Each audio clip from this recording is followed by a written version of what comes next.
aka psycho-spiritual consultant and witchy bitch, and this is shadow-powered astrology. I've chosen to change the name of this show because I've been getting downloads that the shadow needs to be focused on more in astrology in general, mainstream astrology. And it's really my area of specialty, and I think that we can dig into our shadows with this show to get to the deeper truth of ourselves in order to truly evolve. I think a lot of mainstream astrology can kind of give us information, but it's not really getting to the deep baseline, nitty-gritty, dark energies that we kind of hold within ourselves that really need to be looked at in order to be liberated. And that is what I want to get at here in this show. So this is shadow-powered astrology, and this week we have a full moon in Cancer on December 29th. This is our last full moon of the year of 2020. Hallelujah, hallelujah, hallelujah. Almost done with 2020. That was an intense year. I feel like I'm starting to come out of it, and the astrology of this full moon is really kind of great. And there's a lot that is percolating and changing and happening. So we have this full moon, a full moon in Cancer. Cancer is the sign of nurturance, the ultimate mother archetype. It is the archetype of the divine feminine. It is the deep roots. It is a fixed water sign that is incredibly psychic. It's a deep, it rules nurturance, it rules comfort. It's the nourishment of all of life. And really, ultimately, it has this deep well of psychic awareness, because as any mother does that needs to protect their children, like a lion, like a mother lion, there's a lioness, they're attuned, they're vigilant, their instincts are heightened, their psychic sensitivity is heightened. And as that translates to us as humans, that translates into a high level of psychic sensitivity because of what is expected of the nourishment that we are supposed to be giving. And this isn't for anybody that is a Cancer. This is the energies of this time, of this full moon. These are the energies within ourselves, male, female, any gender, any orientation. What I'm talking about here are archetypal energies. I'm talking about archetypal energies. And so this can be grabbed on and looked at within ourselves at any point, okay? So we all have Cancer energy within us. And I myself am not a Cancer. I don't actually have any Cancer in my chart. I have stuff in my 4th house, which is the house of Cancer, but I have a lot of Cancer attributes. I'm a motherly person. I have, and that's been something I've been working on my whole life with this generosity that I give, and then the underbelly of it with the shadow of it kind of being this over nurturing, over giving as a way of avoiding the self, because I've worked a lot with this energy, because I work with a lot of women, and I work because when you have this level of psychic sensitivity, and you also, it's empathy really, which is the baseline of all psychic awareness, and then that grows into higher psychic levels of development. But empathy in itself, Cancer is extraordinarily empathic, right? Because they are the mothers. They are the ones that are, taking care, they are the ones that will give you a soft, breast, a bosom to, lay on, and an ear, and they provide the home, they provide the nourishment. And, as somebody that has a lot of deep feminine archetypal energy within myself, I've really reconciled with this, because I've realized that the underbelly of Cancer, there's these real kind of shadow elements that I've worked on my whole life. And one of them has really been this, need to overgive that turns into a kind of control, so that you yourself don't have to do deeper work on the self. It's almost the opposite of avoidance. It's like the Mamma Mia archetype, where you're like involved with everybody's, problems, so that you yourself don't actually have to look at yourself or fix yourself, because you have and a lot of times you're right, you're right about everybody else. But when it comes to yourself, you're kind of clueless. I mean, I'm not this way anymore. I've done intense amounts of work for many years to transcend this. But when I was younger, I definitely had some of these attributes. I was self-aware, but I also, I was over-involved with other people, because that was how I got my sense of self-worth, was to give, my time, my energy, my psychic awareness, my vision, my sight, my empathy. And I got my sense of self-worth out of this. I really garnered my worth out of it. And what I started realizing is this is really connected to the mother archetype within a patriarchal system, right? Where the woman's feminine energy is the servant energy. It serves the masculine energy. And there's not really been a place in the culture that is dismantling and dissolving at this moment, the patriarchal paradigm, where women have their own kind of power, where they can receive. Their entire being is really about giving. And so to receive would be like, it's almost painful. It's almost painful. And so the shadow element of Cancer, when you have this kind of empathic energy within this patriarchal paradigm, is, you can, it can lead to like a mother smother. You kind of smother things to death. You worry incessantly. You're in fear. You're overgiving your energy, your psychic energy, right? Control's a big one, because that's really a way, it's part of the worry and the fear, but then it's also a way of managing and making sure that your position is held within whatever construct you're working within. But that's a big one I've noticed with a lot of Cancers. They have to feel like they have this kind of control, and they use it's just this way of making themselves feel that they are safe. But in reality, it's limiting their own self-reflection. It's limiting their capacity to give and take, to receive.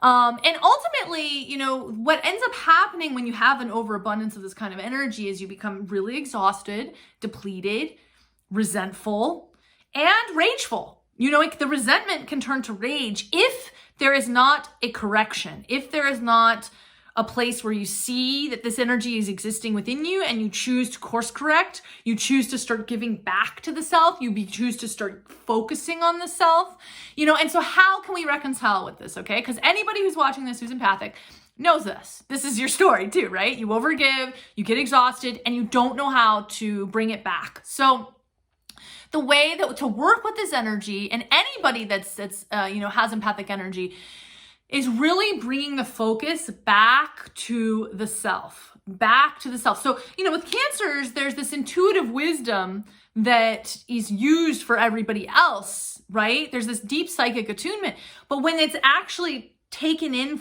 there's no place where it's actually taken in for the self, because that psychic attunement is ultimately for you, because that's all we have in our lives is, ourselves, right? And so, when we are generally getting this information, this psychic awareness for the self, but that means that you would have to have to be this receptivity, this opening to the flow, to abundance, to receiving, to goodness. And a lot of this mother archetypal energy is very closed. It's very giving. It doesn't know how to receive. And that's really the basis of all self-worth. The worthiness to be received, to receive. This is the core and the crux of reconciling the shadow of Cancer, is really working on the underbelly of what it means to receive, I'm not talking about, yes, okay, you can receive flowers, you can receive chocolates, you can let somebody cook for you. All these things are great. What I'm really talking about is beginning to attune yourself with the psychic awareness of direction in your own life. Because really the ultimate gift that you can give back to yourself is what brings you the most ultimate joy. When you feel ultimately in the flow, what harnesses your creative potential and your creative power. These are the things that we've come to this planet to do, and our intuition is guiding us towards them, our feeling self. And Cancer has this real power with this, but they externalize it, they project it. And the only way, and so their shadow grows bigger and bigger, and the resentment grows like larger and larger, and the darkness gets more and more, the jealousy, the anger, the rage. The only way to reconcile it with that shadow, to swim in that shadow, is to begin to actually dive into it and begin to look at what the self wants. Where do we feel guided? Where are we not allowing ourselves things? Where can we sense that we need to do something, but we're not allowing ourselves to move in that direction for whatever reason, because we don't feel worthy for whatever reasons? These are deep underlying currents. I'm just putting words to feelings that probably a lot of you have, but you don't realize that this is like exactly what it is.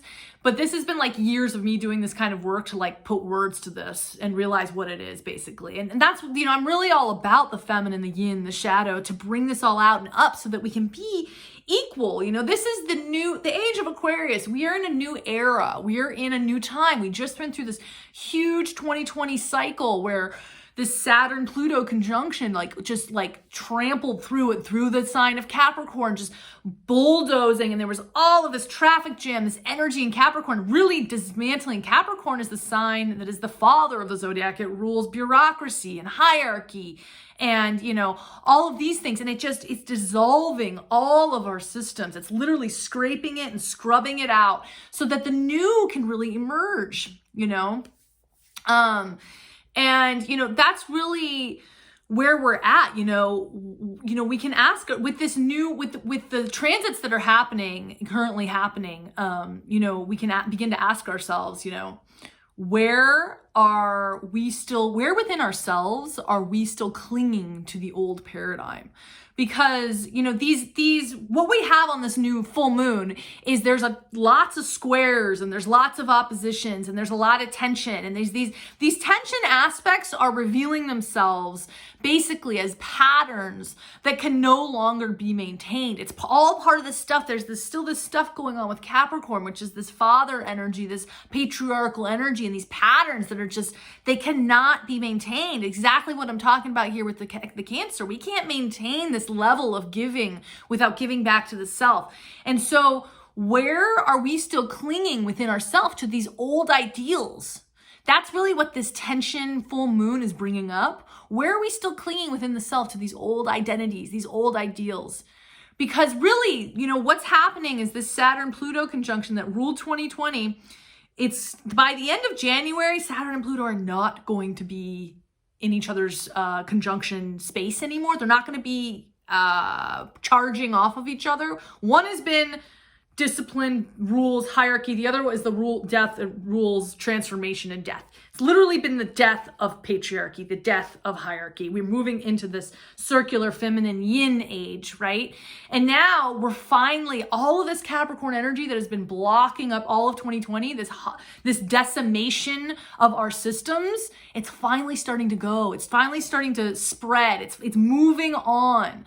And so, you know, for the next just few weeks, we're really at the very, very, very end of this entire cycle where we can really, these last vestiges, these last threads of things that we're still clinging on to from these old systems that are these old systems within the self, these programmed energies within the self that we feel that are no longer appropriate for us, that no longer feel right. They don't feel right to be operating from that programming anymore because that programming literally is being erased. It's getting destroyed. Okay? And there's a new programming that's emerging, and that is what I want you guys all. It's an era of individualization, of age of Aquarius, where we're really, really, really bringing the focus on ourselves, on our own soul development, of our fierce individualism, where we're not in these systems and these shoulds, constantly in this hierarchy with one person at the top. No, we're on an equal playing field. We're more in a circular patterning, and we're in this balancing and recalibrating the energies of the masculine and the feminine, the yin and the yang, the shadow and the light, the intuitive power that we all hold, and bringing it back up for ourselves, not simply serving the masculine, serving these systems. We're starting to serve ourselves. So these are some questions, to really begin to ask yourself. And, if the mothering energy kind of overtakes our friendships and our marriages, there's this deep inequality that can result, and both parties are robbed of their humanity. That's what happens with all these systems, is that this energy where there's such an imbalance that there cannot be a true union. This is why codependency is rampant in our culture, because there's these deep imbalances where the other is needing the other for these things. And the only way to reconcile that is to go inward and start using that nurturing power, that psychic attunement, that intuitive gift towards the self in direction of what your own needs are, what is right for you at this time, and the direction of your own life. Yeah, I had a psychic recently tell me that don't let your empathy or your like rob you of your that's basically what Cancer is. It's like you're so overly empathic with wisdom and understanding and forgiveness that your own needs become invisible. And this is really, really the truth. And nobody wins in this system. And that's how narcissism is bred, truly. It's this overgiving energy.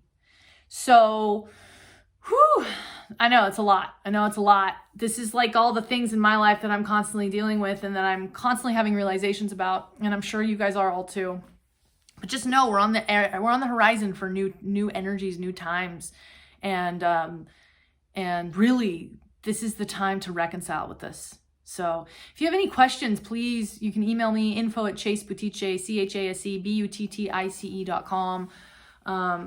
And if you need any help with anything, I have a lot of programs and things and resources for you. So I hope that you have a wonderful full moon, the last full moon of 2020. Hallelujah, hallelujah, hallelujah. So ready to get through these holidays. So ready for the new year. I love you guys. Have a wonderful day, night, week. See you later.